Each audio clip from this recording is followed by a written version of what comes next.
Welcome back to Tax Tank Tutorials. In this tutorial, we're going to show you how the auto-matching feature works in SolTank to save you valuable time by automatically matching invoices to payments received in bank feeds. So let's get started. Navigate to SolTank and click on the Invoice tab. Here you will now see the auto-matching toggle switch. The switch is set to on by default. This automates the matching of bank transactions to invoices, saving you the hassle of matching manually. If you prefer a hands-on approach, you can easily switch it off at any time.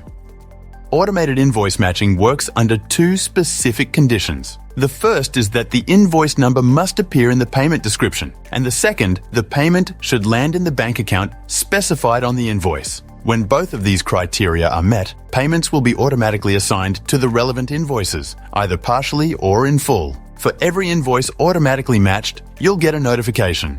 This includes the date, invoice number and payment, keeping you in the loop at all times. That brings us to the end of this tutorial.